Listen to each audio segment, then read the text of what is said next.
नमस्ते। तत्वों का आवर्ती वर्गीकरण।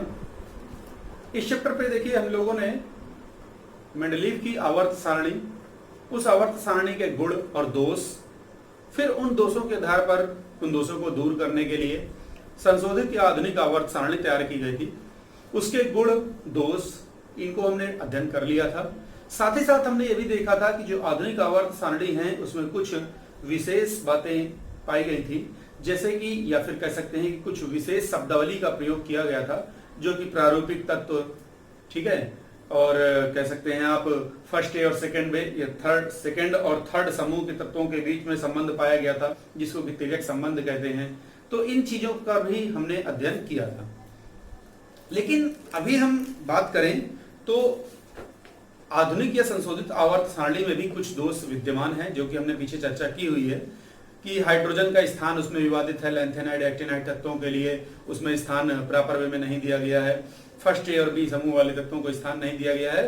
तो खैर हम ये मान के चलते हैं कि अगर हम आवर्त सारणी को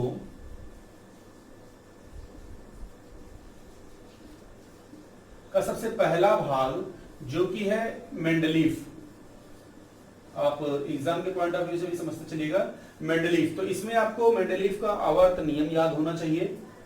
मेंडलीव का आवर्त नियम, उस आवर्त नियम के आधार पर आवर्त सारणी पता होनी चाहिए कि क्या होती है, कैसी होती है, और उस आवर्त सारणी के गुण और दोष पता होने चाहिए। ठीक है, तो ये चीज हम पिछले वीडियोस में कवर कर चुके हैं, आप एक बार पुराने वीडियो देख लीजिएगा।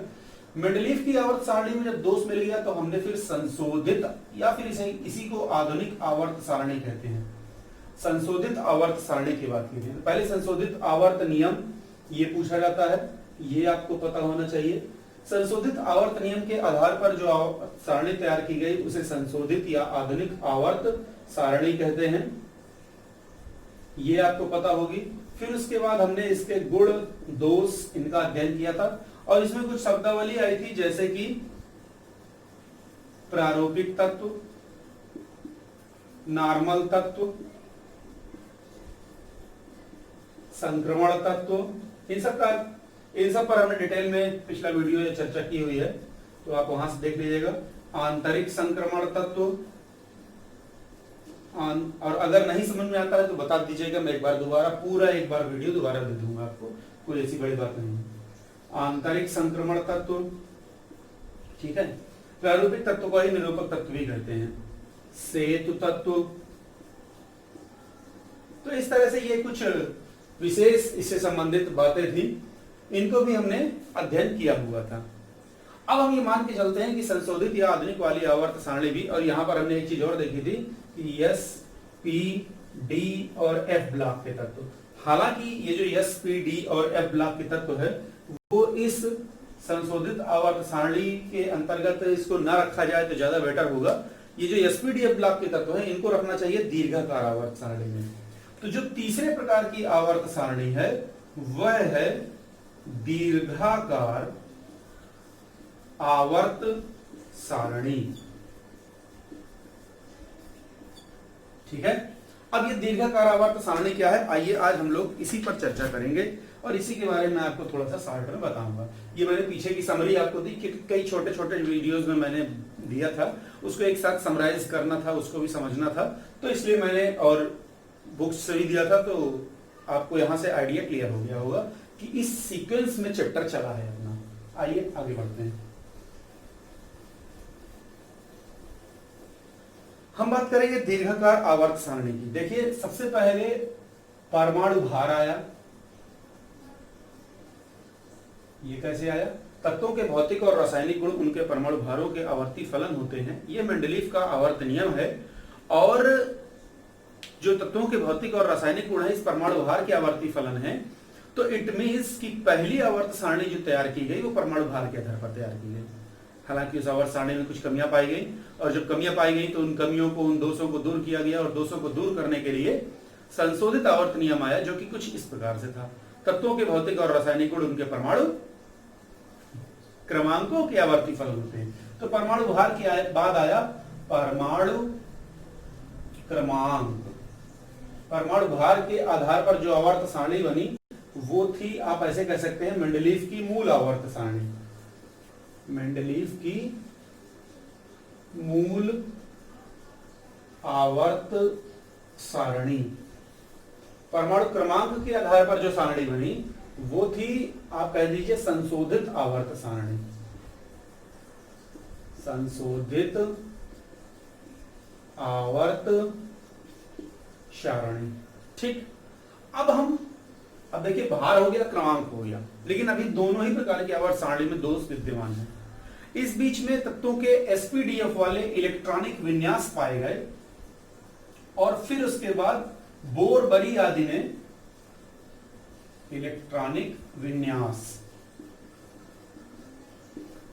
बोरबरी ने इलेक्ट्रॉनिक विन्यास के आधार पर आवर्त सारणी तैयार की, जो कि है दीर्घाकार आवर्त सारणी। तो एग्जाम में बेसिकली ये भी क्वेश्चन आता है कि दीर्घाकार आवर्त सारणी किस आधार पर बनाई गई है, तो उसका आंसर होगा इलेक्ट्रॉनिक विन्यास के आधार पर, एसपीडीएफ वाला इलेक्ट्रॉनिक विन्यास। क्योंकि इलेक्ट्रॉनिक विन्यास तो एक बोर वाला भी है, लेकिन कौन वाला इलेक्ट्रॉनिक विन्यास? एसपीडीएफ वाला इलेक्ट्रॉनिक विन्यास। तो बेसिकली उन्होंने क्या किया कि तत्वों को, सारे तत्वों को इलेक्ट्रॉनिक विन्यास लिखे, एसपीडीएफ, और अंतिम इलेक्ट्रॉन जिस उपकोष में जा रहा था उन्होंने क्या किया कि आवर्त सारणी को भी उसी हिसाब से 4 भागों में विभाजित कर दिया, और अंतिम इलेक्ट्रॉन जिस उपकोष में जा रहा था उस आधार पर उन्होंने तत्वों को उन ब्लॉकों में रख दिया। कैसे, आइए देखते हैं। देखिए, जो संशोधित आवर्त सारणी थी इसमें 8 समूह थे, लेकिन ये जो दीर्घाकार आवर्त सारणी है इसमें 8 समूह थे, या +1 कर लीजिए आप तो वो वाला आखिरी समूह हो जाएगा। तो बेसिकली 9 समूह थे और साथ में 7 आवर्त थे, तो 9 समूह और 7 आवर्त। दीर्घाकार आवर्त सारणी में 18 समूह हैं, 7 आवर्त हैं। ठीक है, तो आवर्त मतलब चेंज नहीं हो रहा है, तो इसलिए हम ये मान के चलते हैं कि 1 2 3 4 5 6 7 आवर्त उतने के उतने ही है, समूहों की संख्या चेंज हो रही है। समूह कैसे याद रखेंगे कि 18 समूह कौन कौन से हैं, आइए उसको देखते हैं। इसके लिए आपको 1 2 3 4, थोड़ा मैं और अच्छे से लिखता हूं, ठीक है, 1 2 3 4 5, दिख रहा है ना, 6 7 8। पहली बार आपको 1 से 8 तक लिखना है, फिर एक बार 1 से 7 तक लिखना है। 1 2 3 4 5 6 7, और अब लास्ट में आपको 0 लगा देना है। ये 18 समूह हैं। कैसे? अच्छा, पहले मैं लिख लेते हैं।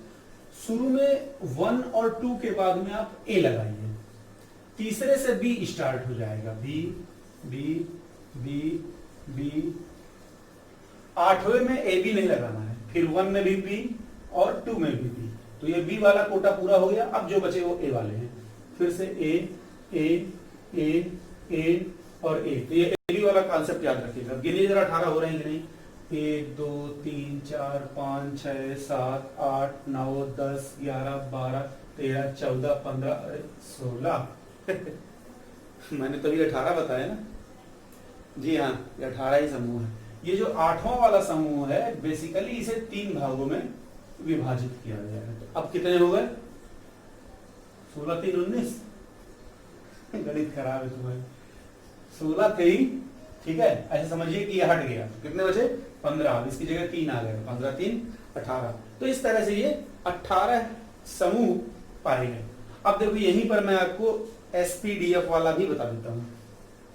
फर्स्ट ए और सेकेंड ए एस ब्लॉक के तत्व, थर्ड ए के बाद वाले जितने हैं ये पी ब्लॉक वाले तत्व, बी और 8वां वाला जितना है ये डी ब्लॉक के तत्व।